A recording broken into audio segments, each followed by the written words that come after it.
everyone and welcome to our channel of Learning Mathematics. Today in this video we are going to discuss about quadratic equations. What are they? How do they look like? And we will also learn what is the general or a standard form of a quadratic equation and how to frame a quadratic equation with given situation. Basically this is the topic which is covered in class 10, chapter 4. So let's see it and start doing it. Yes, quadratic equation. If you have done chapter 2, then you will be familiar with the quadratic polynomial. Let us recall. ax square plus bx plus c एक quadratic polynomial की standard form है.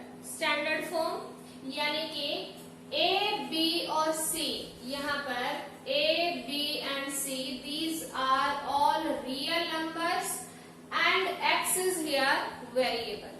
ठीक है, तो ये हमारे पास एक quadratic polynomial है. थोड़ा सा अगर हम सिंपल भाषा में बात करें तो एक ऐसी पॉलिनोमियल जिसकी डिग्री 2 है, जिसकी हाईएस्ट पावर वेरिएबल की 2 है, उसको कहा जाता है क्वाड्रेटिक पॉलिनोमियल. ठीक है, तो यहाँ पर वेरिएबल की हाईएस्ट पावर 2 है, तो दिस इज क्वाड्रेटिक पॉलिनोमियल. जब किसी भी क्वाड्रेटिक पॉलिनोमियल को अगर हम इक्वेट कर दें 0 से या किसी और नंबर से, तो वो बन जाती है क्वाड्रेटिक इक्वेशन. ठीक है, तो ये हमारे पास क्या है, क्वाड्रेटिक पॉलिनोमियल है and this is quadratic equation. तो इक्वेशन और पॉलिनोमियल में बहुत ज्यादा डिफरेंस नहीं है. जब इसमें इक्वल टू का साइन नहीं है तो that is quadratic polynomial and when we are equating it to 0 then we are getting quadratic equation. ठीक है, तो दिस इज क्वाड्रेटिक इक्वेशन. कुछ लिखते हैं ताकि आपको थोड़ा सा और पता चले कि किस टाइप की क्या होती है ये इक्वेशन. जैसे 4x square plus 7x minus 19 equal to 0 एक क्वाड्रेटिक इक्वेशन है. कैसे है देखिए, x square that means x की पावर 2 है, यहाँ पर x की पावर 1 है. This is a constant term. Highest power of variable is 2, so surely it is quadratic equation. इसी टाइप से 13x minus 15x square plus 2 equal to 0 ये भी एक क्वाड्रेटिक इक्वेशन है, although it is not written in standard form. यहाँ पर भी हम देख सकते हैं कि x की जो वेरिएबल है उसकी हाईएस्ट पावर क्या है, 2 है. सो this is also a quadratic equation. इसी टाइप से हम और देख सकते हैं 7x square plus 13 equal to 0 ये भी हमारे पास एक क्वाड्रेटिक इक्वेशन है, because here also the highest power of the variable is 2.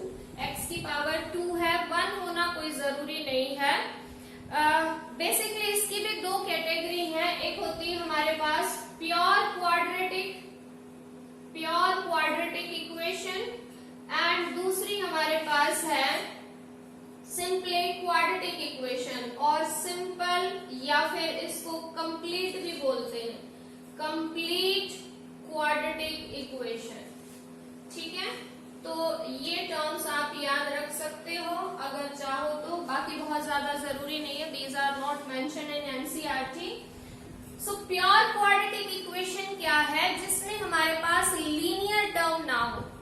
देखिए यहाँ पर अगर हम बात करें तो ये है हमारे पास स्क्वायर टर्म जिसमें x की पावर 2 है. क्वाड्रेटिक टर्म भी हम इसको बोल सकते हैं, स्क्वायर टर्म भी बोल सकते हैं. And this is our constant term. ये हमारे पास कैसी टर्म है, constant, because in it there is no variable. Variable है ही नहीं तो कांस्टेंट टर्म है. इसको हम क्वाड्रेटिक टर्म या फिर स्क्वायर टर्म भी बोल सकते हैं. ठीक है, स्क्वायर टर्म और भी में से it is quadratic term. Linear term नहीं है. लीनियर का मतलब जिसमें x की पावर 1 है वो वाली टर्म नहीं है. तो उस टाइप की इक्वेशन को बोला जाता है pure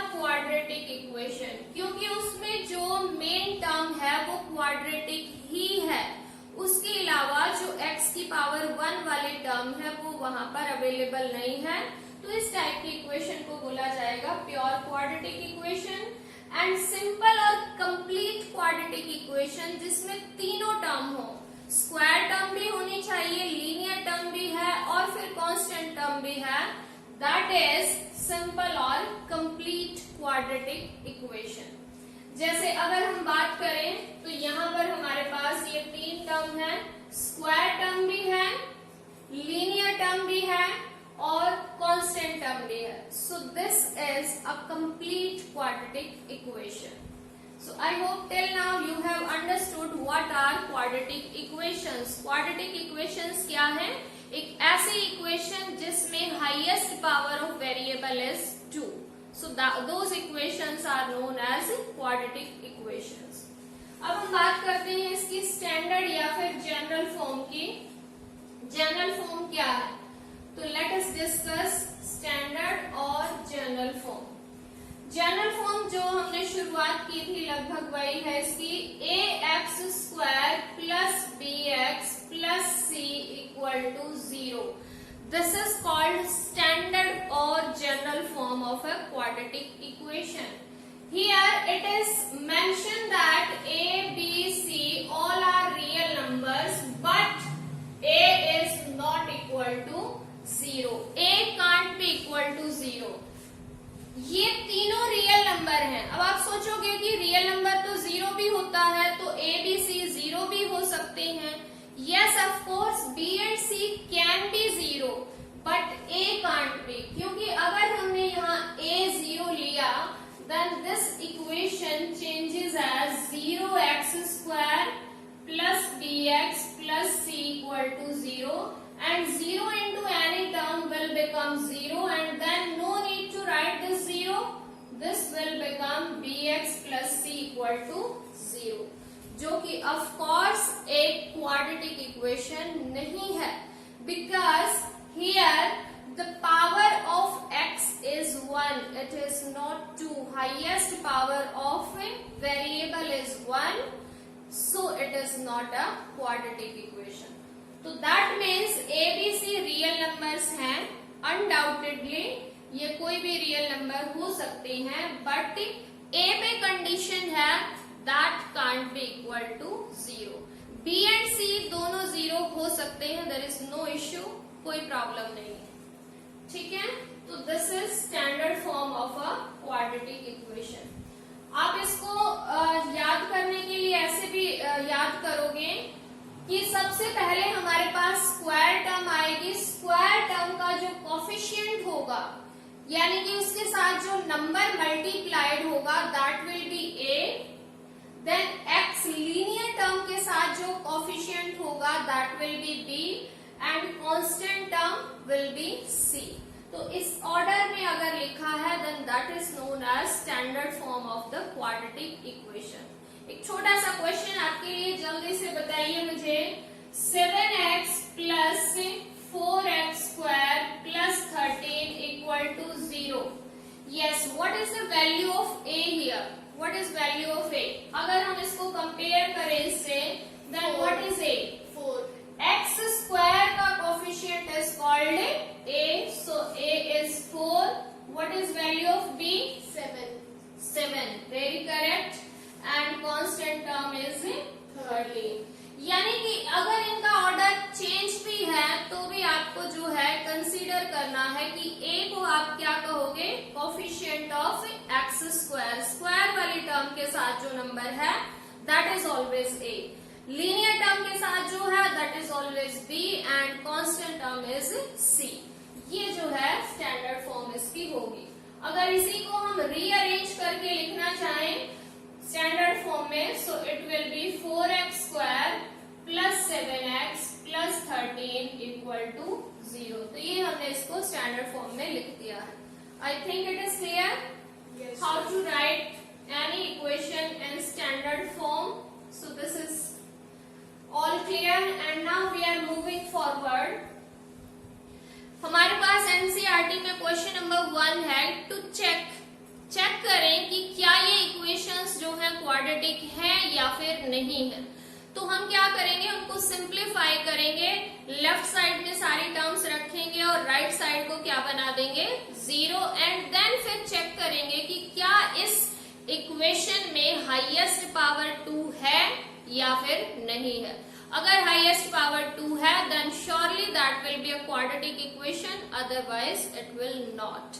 Yes, please tell me any question from NCERT. Question number 1, which part you are telling me? First, Okay. x plus 1 whole square Yes. is equal to Yes. 2 into x minus 3. All right. ये हमारे पास एक equation given है और इसको हमें check करना है whether it is a quadratic equation और नॉट। ठीक है, तो इस टाइप के क्वेश्चंस में आपको क्या करना है, जैसे स्क्वायर है तो उसको आप एक्सपेंड करोगे, क्यूब है उसको आप एक्सपेंड करोगे, मल्टीप्लाई है देन आपको मल्टीप्लाई करना है, यानी कि उसको सिंप्लीफाई करके और पूरा जो मैटर है, सारी टर्म्स है वो लेफ्ट साइड में लेके जाओगे, right side should be equal to 0, and then आप फाइनली चेक करोगे कि क्या इसमें स्क्वायर टर्म है या फिर नहीं है। Let's see, x plus 1 whole square. Obviously here we will use the identity a plus b whole square. So using that identity we will get x square plus 1 square will be 1 plus 2 into x into 1 will give us 2x and is equal to, यहाँ 2 और इस bracket के बीच में कोई sign नहीं है, that means it is multiplication, so multiply 2x minus 6. तो हमने स्क्वायर भी एक्सपेंड कर दिया है, मल्टीप्लाई भी कर दिया है, यानी कि सारी टर्म्स अलग अलग हैं। अब हमें क्या करना है कि जो राइट साइड में टर्म्स हैं, शिफ्ट और transpose them to the left hand side, इनको इधर लेके आते हैं। So x square plus 1 plus 2x then minus 2x plus 6 and equal to 0। Right side को आपको 0 बनाना है। अब जो लाइक टर्म्स हैं, ऐड सब्ट्रैक्ट वगैरह हो सकती हैं, do that work. 2x minus 2x will cancel each other and we are left with x square plus 1 plus 6, that means 7 equal to 0।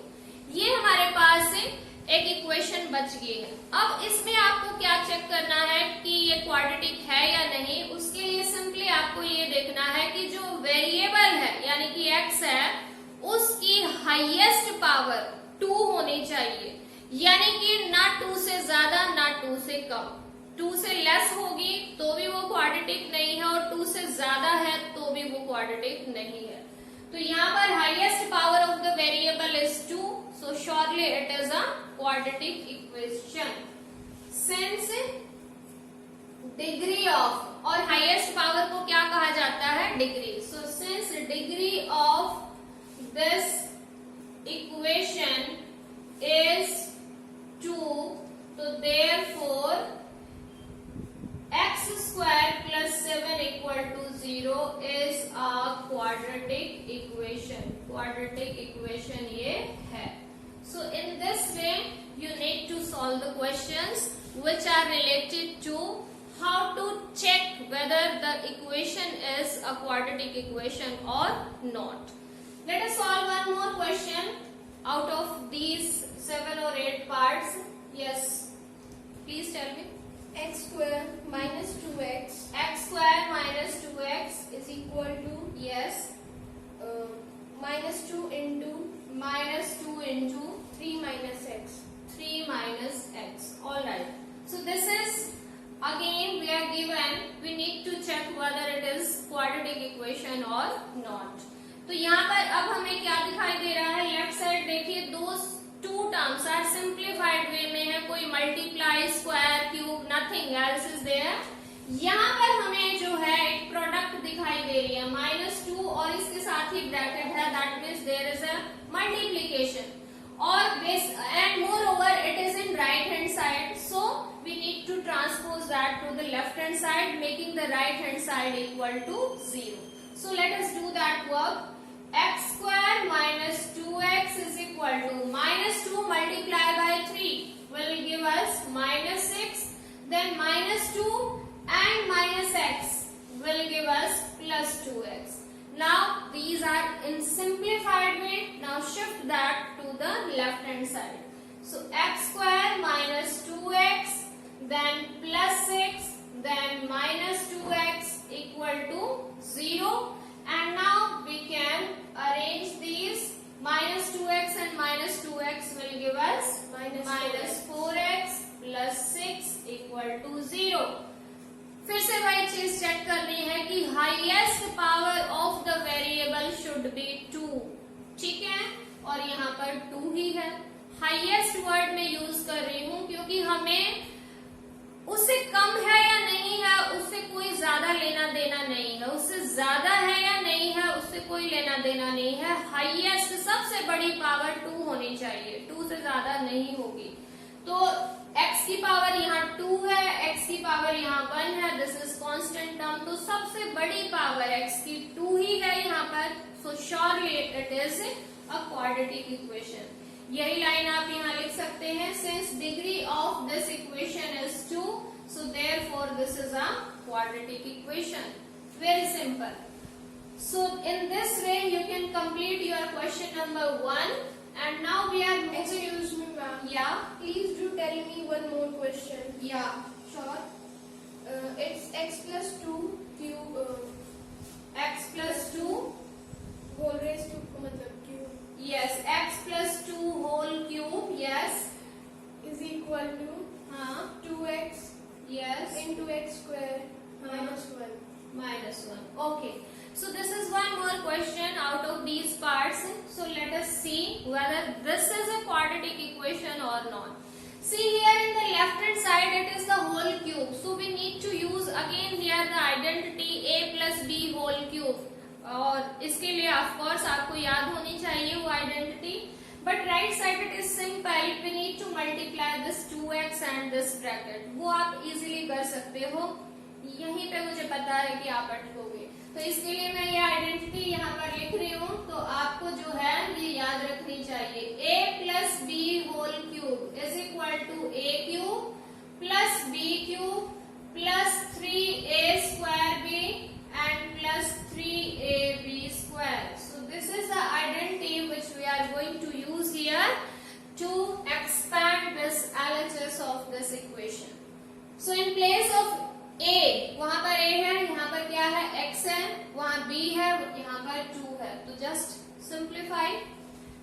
Late x cube then 2 क्यूब will be 8 then plus 3 into x square into 2 and then plus 3 into x into 2 square. 2 square will be 4.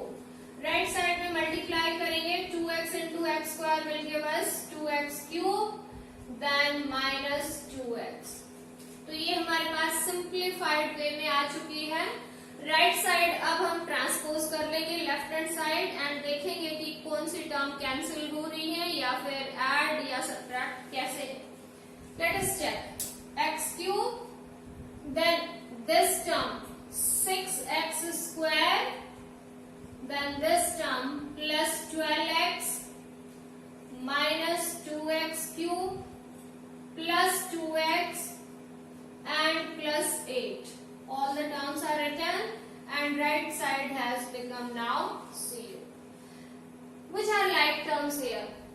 Can you see some like terms here? Yes, ma'am. Yes, it is x cube and minus 2x cube. These are like terms, but the coefficients are different. Here it is minus 2, here it is 1, plus 1.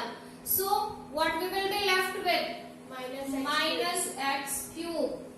Then, square term we have only one, a की square term है. So, this will be written as it is 6x square. Then, linear term हमारे पास दो हैं, 12x plus and 2x, ये भी positive है. So, these will be plus 14x and lastly constant term it is 8 equal to 0. अब यहाँ पर अगर हम देखें तो x की पावर 3 है, यहाँ 2 है, यहाँ 1 है. Highest power of the variable what is that? It is 3. 2 नहीं है highest power, so surely it is not a quadratic equation. तो वही बात हम लिखेंगे, since degree of this equation is 3 and therefore it is not a quadratic equation ये नहीं है. क्या नाम होगा इसका? Remember, yes, it is a cubic equation. जब हाईएस्ट पावर 3 है तो उसका नाम क्या होता है? Cubic equation. So I hope you understood now. Yes, ma'am. Okay, now we are left with one more topic for this exercise, which is how to frame the equation.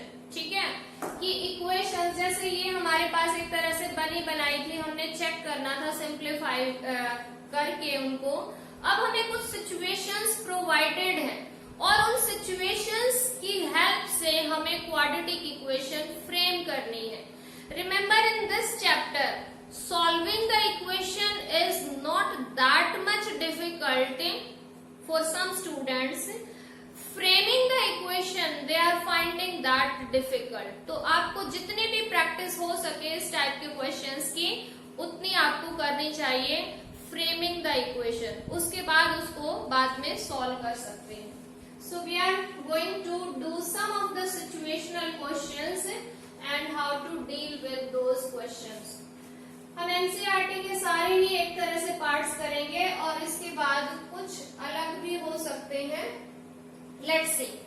So the first part is, yes please speak up the first part. Question number 2, first part. The area of a rectangular plot is 528 meters square. Okay, 528 meters square is given area. Yes. The length of the plot in meters is one more than twice its breadth. Okay. All right. ये हमारे पास एक situation given है. You can read the question from NCERT. I'm just making you understand how to frame the equation. ठीक है. We need to get its dimension. हमें इसके dimensions जो find out करने हैं. कोई भी रेक्टेंगल है, रेक्टेंगल में डायमेंशंस का क्या मतलब है? उसकी लेंथ एंड ब्रेड्थ. ठीक है. तो अगर हमें इसकी लेंथ और ब्रेड्थ के बारे में पता करना है तो उनमें से किसी एक चीज के बारे में आपको क्वेश्चन में कुछ हिंट गिवन है. जैसे कि हमारे क्वेश्चन में हिंट गिवन है कि जो लेंथ है वो कैसी है? 1 more than twice its breadth. Breadth से कंपेयर करके उसको दिया हुआ है. यानी कि लेंथ के बारे में हमें थोड़ी सी नॉलेज है बट ब्रेड्थ के बारे में क्वेश्चन में जरा सा भी जिक्र नहीं किया गया. ठीक है. तो इस टाइप के क्वेश्चंस में हम क्या सपोज कर लेते हैं? हम अपनी तरफ से एक वेरिएबल सपोज कर लेंगे जिसके बारे में थोड़ा सा भी हिंट क्वेश्चन में नहीं है. इन जनरल हम ऐसे करते हैं. तो हमने सपोज किया let breadth of rectangle we can suppose that is x meters. x meters हमने लिया. Why? क्योंकि एरिया जो है वो किस में है? मीटर स्क्वायर में गिवन है. तो obviously length and breadth will be in metres. तो ये हमने सपोज किया, लेट किया. लेकिन ब्रेड्थ के बाद लेंथ के बारे में हमें थोड़ी सी इंफॉर्मेशन है कि जो लेंथ है वो ब्रेड्थ के कॉन्टेक्स्ट में गिवन है. तो therefore length of rectangle will be, देखिए क्वेश्चन में जो गिवन है जस्ट हमें उसको फॉलो करना है. कैसे? 1 more. मोर मीन्स ज्यादा है, ज्यादा मीन्स प्लस करना है. एक ज्यादा है. किससे ज्यादा है? Twice its breadth. जो ब्रेड्थ है उसका डबल. ट्वाइस मीन्स डबल कर दें तो उससे 1 मीटर ज्यादा है. Isn't that same? ट्वाइस किया हमने x का और उसने 1 प्लस कर दिया. तो ये हमारे पास आ जाएगी length. And now how to get the area? Because we are given the information about the area, so we will get area of this rectangle. तो कैसे आता है? What is the formula to get area of a rectangle? Length into breadth. Surely. Area हमारे पास होता है length multiply by breadth. यहाँ मैंने सिर्फ area लिखा. Understood है? We are talking about the rectangle. So length into breadth. Length हमारे पास है 2x plus 1 and breadth it is given as x and it is in meter square. लेकिन area तो हमें प्रोवाइडेड है, तो that should be same. According to question या according to situation we are given that area is this 528, और ये भी हमने एरिया ही फाइंड आउट किया है। So both of these things should be equal. So let us equate 2x plus 1 into x should be equal to 528। जब हम equations frame कर रहे होते हैं तो वहां पर ये मीटर स्क्वायर वगैरह यानी यूनिट्स लिखने की कोई खास जरूरत नहीं होती। आप अपने क्वेश्चन को उसी टाइप से करते आ सकते हो। No need to write here metre square. So this is the equation. अब अगर हम इसको अगेन सिंप्लीफाई वे में या स्टैंडर्ड फॉर्म में लिखना चाहें तो we need to multiply and take this 528 to the left hand side. So this will be 2x square plus x and this will be minus 528 and equal to 0.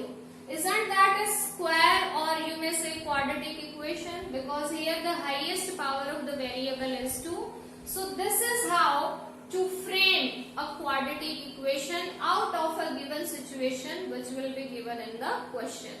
So did you get this? Yes, ma'am. All right. So in this chapter actually हमें क्या करना है, हमें इन equations को फिर solve करना है, but from the next exercise. In this exercise we are just checking whether the equation is a quadratic equation or not, and secondly we are framing, we are learning how to frame an equation. ठीक है, तो that work we are dealing with in this exercise. So please tell me now the second part. What is that? Question number 2, second part. The product of two consecutive positive integers is 306. Consecutive positive integers is 36. 306. 306. We need to get the integers. Okay. 2-3 words हैं, यही हमारे एक तरह से mind में आ जाने चाहिए कि इन वर्ड्स की हेल्प से ही हम जो है क्वेश्चन को फ्रेम करेंगे। पहली बात कंसेक्यूटिव। कंसेक्यूटिव मीन्स लगातार, वन आफ्टर द अदर, एक के बाद एक, जैसे 19, 20 लगातार 2 नंबर हैं, ऐसे ही हमारे पास 2 नंबर हैं। सेकेंडली पॉजिटिव वर्ड आया था, यानी कि ये जो इंटीजर्स हैं ये नेगेटिव नहीं है, ये पॉजिटिव है, ठीक है, और उनका जो प्रोडक्ट हमें गिवन है दैट इज 306। तो इन सारी सिचुएशंस या हमें जो हिंट प्रोवाइडेड है इनकी हेल्प से हमें एक इक्वेशन फ्रेम करनी है। सो हमें क्योंकि यहाँ इंटीजर्स के बारे में थोड़ा सा पता गिवन है तो हम इंटीजर ही सपोज कर लेते हैं। So let one integer is, integer जब मैं यहाँ पर लिख रही हूँ तो it is understood that we are talking about positive integer. Let one integer is equal to x, then surely another integer कैसा होगा? Can you tell me? That will be x plus 1। मैं -1 नहीं ले रही हूँ इसमें, रीजन सपोज कीजिए कि एक हमारा 0 है, हालांकि इसमें 0 नहीं होगा क्योंकि प्रोडक्ट अगर 306 है then that one integer can't be 0, वो नहीं हो सकता क्योंकि in that case the product will be 0। लेकिन इन फ्यूचर कुछ क्वेश्चंस में ऐसा हो सकता है, तो अगर हम एक इंटीजर को 0 सपोज कर ले तो माइनस करने से वो लगातार तो आ जाएंगे लेकिन नेगेटिव आ जाएगा वो आंसर, तो इसलिए हम यहाँ पर इन जनरल प्लस ही लेते हैं। हालांकि माइनस लेने से भी कोई गलत नहीं होगा, बट पॉजिटिविटी के साथ ही हमारा जो है क्वेश्चन ज्यादा बेटर रहता है, कैलकुलेशंस में भी थोड़ा सा इजी रहता है, तो इसलिए हम नेक्स्ट इंटीजर क्या मान लेते हैं? x plus 1। Yes, according to question ये हमने 2 लगातार नंबर मान तो लिए, अब हमें क्या गिवन है? हिंट प्रोवाइडेड होता है हमेशा मैथ्स में, कुछ ना कुछ आपको मिलेगा कि जिससे आप इक्वेशन फ्रेम कर सकते हो। You need to get that point only.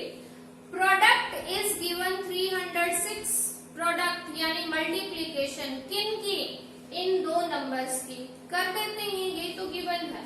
According to question x into x plus 1 ये होगी product and that is provided as 306। यही तो है, बस अब हमें जो है मल्टीप्लाई करनी है x into x, x square then x plus 1 की multiply plus x, take this to the left hand side and equal to 0, which is our required equation. That's it. So these are so simple, but हमेशा इतने simple नहीं होते हैं. You need to practice these questions. Okay, let us see now the next part. I hope you did get it. Yes, ma'am. Sure. Then let us see the next part. What is that? Rohan's mother is 26 years older than him. Okay, Rohan है कोई, उसकी mother है और mother के बारे में पता है कि वो उससे 29 इयर्स बड़ी है। 26. ओके, 26 इयर्स ओल्डर है। All right, what else? The product of their ages in years 3 years from now will be 316. All right, We would like to find Rohan's present age. All right. हमें रोहन की present as के बारे में interest है कि उसकी क्या as होगी, उसके बारे में कुछ हिंट प्रोवाइडेड है। ठीक है, तो रोहन की एज चाहिए हमें इन जनरल। फिर से मैं आपको बता रही हूँ, जिस चीज के बारे में क्वेश्चन है उसी को हम सपोज कर लेते हैं वेरिएबल के फॉर्म में। सो वी कैन सपोज या let Rohan's present age in years, question में लिखा हुआ है कि ईयर्स में हम मान लेते हैं कि उसकी प्रेजेंट एज x ईयर्स है। अब उसकी माताश्री के बारे में, आजकल महाभारत देख रहे हैं तो माताश्री याद आ गया, मम्मी के बारे में प्रोवाइडेड है कि वो उससे 26 इयर्स ओल्डर है, बड़ी है। तो ऑब्वियसली वो क्या होंगी, x यानी रोहन की एज तो है ही है, प्लस 26 उसमें जो है हमें करना है। तो therefore Rohan's mother's age, mother's present age will be x plus 26 years. ये बात आई थिंक आप समझ गए हैं। जैसे आपसे कोई 4 साल बड़ा है तो आप अपनी एज देखिए और उसमें +4 कर दीजिए, उसकी एज आ जाएगी। तो रोहन की मदर उससे 26 इयर्स ओल्डर है, तो ऑब्वियसली जितनी भी रोहन की एज है उसमें +26 कर देंगे तो उसकी मदर की प्रेजेंट एज आ जाएगी। फिर हमें क्वेश्चन में एक और बात बताई हुई है कि प्रोडक्ट प्रेजेंट एजेस का नहीं लेना है, प्रोडक्ट लेना है आज से 3 साल बाद की एजेस का। तो सपोज कीजिए आप अभी 15 इयर्स के हो, तो 3 साल बाद 15 प्लस 3, यहाँ पर बहुत बच्चे गलती करते हैं। अगर प्रेजेंट एज x है तो 3 साल बाद की एज को वो बोलते हैं x इंटू 3 नहीं करना है, ये गलती नहीं करनी। हम 3 साल बाद की एज को मल्टीप्लाई कैसे कर सकते हैं? हाउ यू विल बी 45, अब 15 के हो, 3 साल बाद कैसे 45 के हो जाओगे? +3 करना है, यानी 18 के हो जाओगे आप। तो रोहन अब x इयर्स का है तो वो 3 साल बाद कितने इयर्स का हो जाएगा? x plus 3। ठीक है, 3 years later Rohan's age will be x plus 3 years. अच्छा, अब रोहन्स की एज इंक्रीज हो रही है तो मम्मी की एज भी तो होगी ना इंक्रीज। तो रोहन की मदर की एज भी 3 साल बाद जितनी भी अब उसकी है उसमें +3 हो जाएगा, क्योंकि वो भी तो एज में बड़ी होंगी। तो 3 years later Rohan's mother's age, mother की एज जितनी भी अब उसकी है उसमें +3 करेंगे तो 26 plus 3 will be x plus 29 years. तो ये उसकी मदर की एज हो जाएगी 3 साल बाद। अब हमें क्वेश्चन में गिवन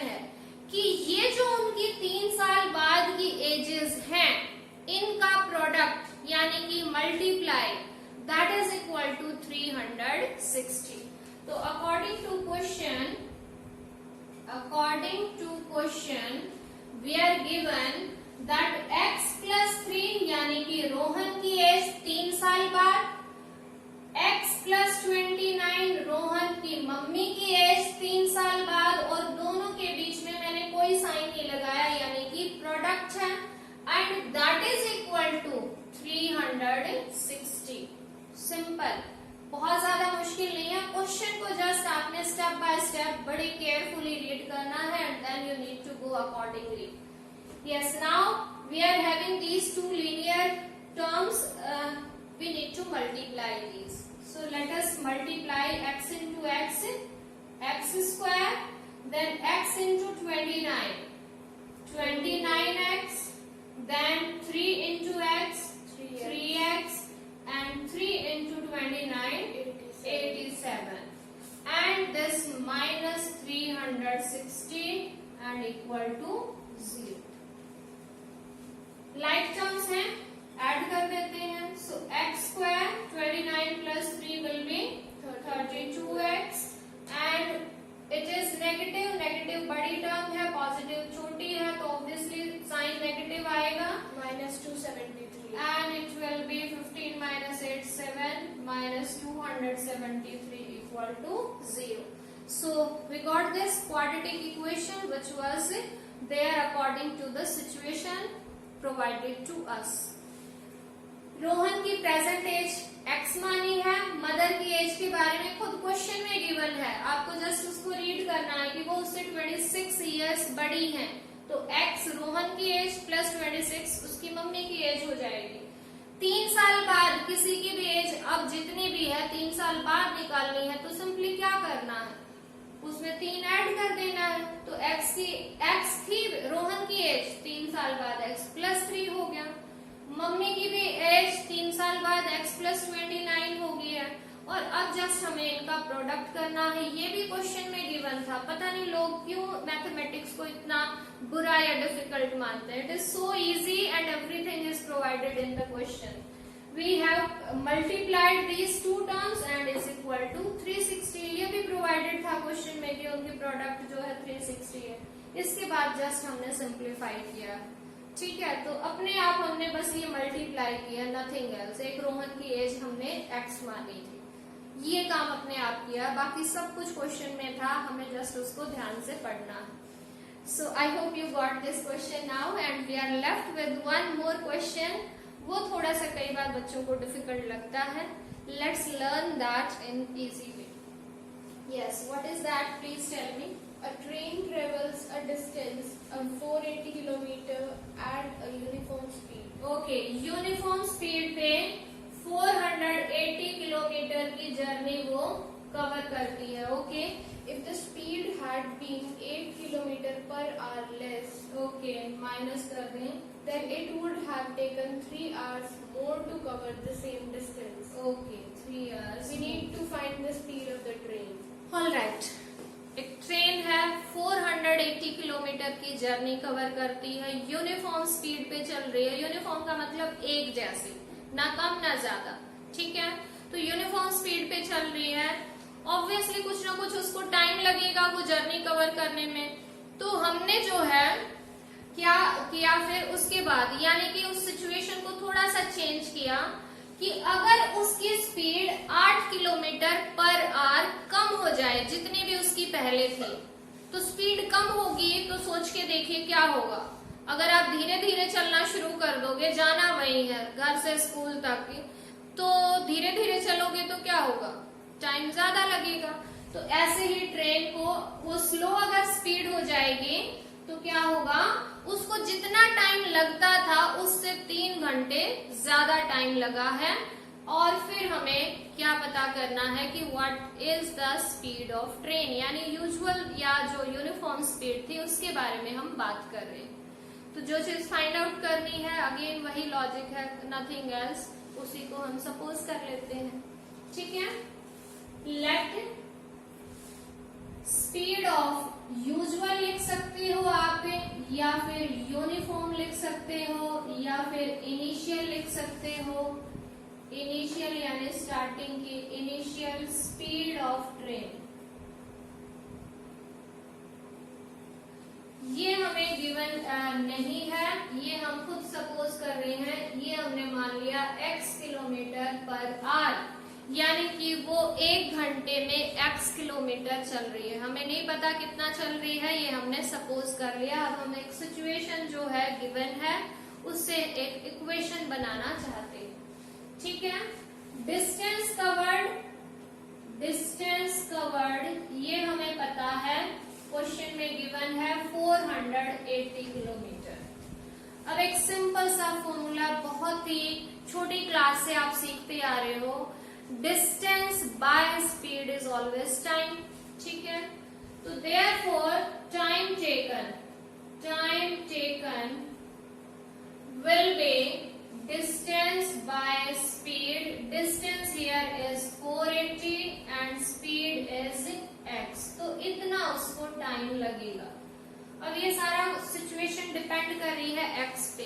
x अगर पता हो जाए तो ऑब्वियसली हम बता देंगे कितना टाइम लग जाएगा, और यही पता करना है हमें। तो ये ओरिजिनल टाइम टेकन हो गया। अब वो सिचुएशन को थोड़ा सा मोल्ड कर रहे हैं, घुमा फिरा रहे हैं कि भाई स्पीड को जो है कम कर दीजिए, ठीक है। न्यू स्पीड, नई स्पीड जो है वो क्या कर दिया, जितनी पहले थी उसमें से 8 किलोमीटर पर आवर लेस कर देना है।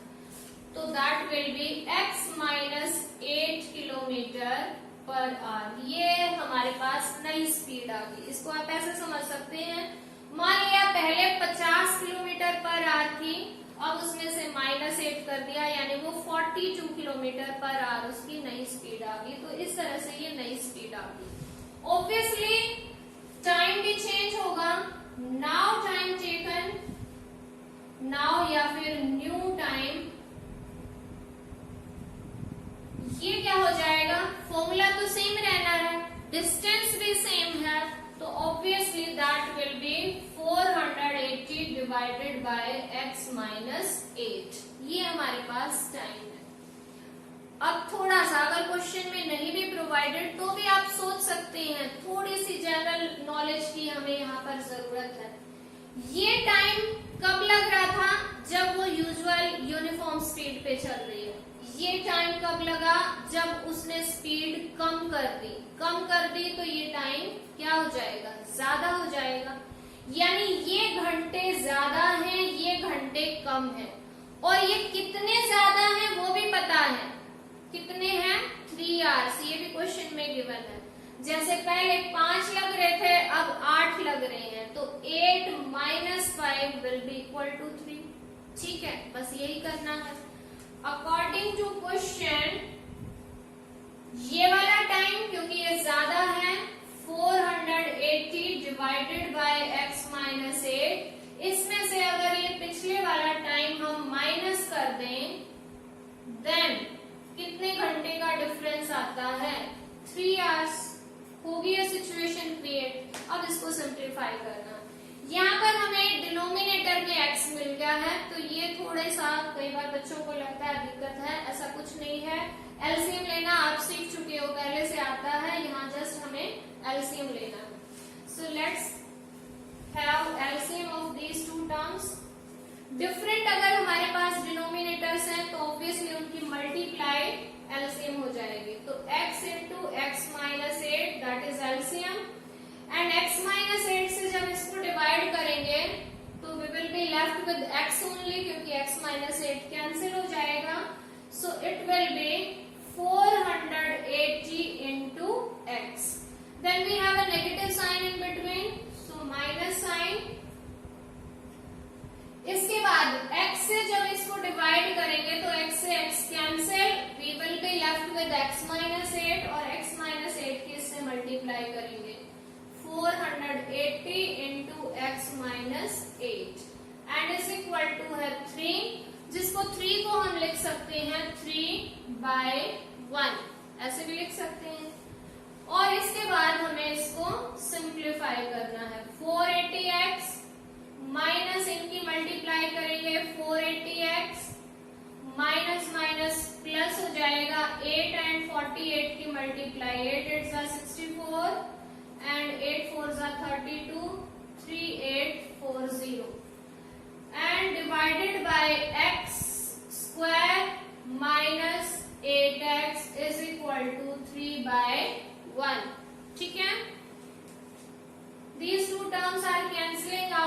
each other, cancel कर दीजिए, and after that cross multiply to get the equation. Yes, 3 और x स्क्वायर माइनस 8x की मल्टीप्लाई और 1 और इसकी इक्वल टू के उधर 3840, और अब ये 3 इसको डिवाइड भी कर सकता है, वो भी कर देते हैं, x स्क्वायर माइनस 8x, क्योंकि यहाँ मल्टीप्लाई है उधर जाके डिवाइड हो गया है, सो इट विल बी 1280। और लास्टली फाइनल टच, ये हमने 1280 को लेफ्ट साइड में ट्रांसपोज किया तो राइट साइड के आगे 0, so this is our required equation for this question. जल्दी से क्विकली इसको रिवाइज करते हैं, क्योंकि क्वेश्चन कई बार इंपॉर्टेंट लगता है तो टेस्ट में पेपर में आ जाता है। Uniform initial starting usual speed हमने सपोज कर ली, वो क्या मान ली, x kilometre per hour. Distance provided थी क्वेश्चन में कि वो कितने डिस्टेंस कवर कर रही है, 480। टाइम का फॉर्मूला पता है, टाइम क्या होता है, distance by speed. Distance provided है, स्पीड हमने मान ली थी x। और अब हमें नई स्पीड के बारे में बताया हुआ है कि जितनी पहले थी उससे 8 किलोमीटर पर आवर लेस कर दी, तो पहले x थी, अब 8 कम होगी, तो ऑब्वियसली ये होगी x माइनस 8। स्पीड के साथ साथ टाइम भी चेंज होगा, क्योंकि अगर स्पीड चेंज हुई तो टाइम भी चेंज होगा। न्यू टाइम क्या आ जाएगा, डिस्टेंस सेम है, स्पीड ये। अब थोड़ा सा सोचना है कि ये टाइम ज्यादा है या ये टाइम ज्यादा है। यहाँ स्पीड कम है तो टाइम ऑब्वियसली ज्यादा होगा, दैट मीन्स ये टाइम बड़ा है, ये टाइम छोटा है, ठीक है, ज्यादा कम है। तो इसमें और इसमें दोनों में डिफरेंस, अंतर कितने का है, 3 घंटे, ये भी क्वेश्चन में प्रोवाइडेड है। तो this minus this is equal to 3। उसके बाद हमने एलसीएम लिया, ये एलसीएम आ गया, after that cross multiply and we got the equation. Yes, did you get this? Yes, ma'am. Very good. So this is how to frame the equations. I hope you understood all the problems given in this question. Please do try, and you need to do lot of practice of these type of questions. We will make one more video specially for framing the equations, and you need to check whether you are correct or not. We'll be doing more questions in the next videos. Till then, stay connected, keep watching, keep learning. Bye.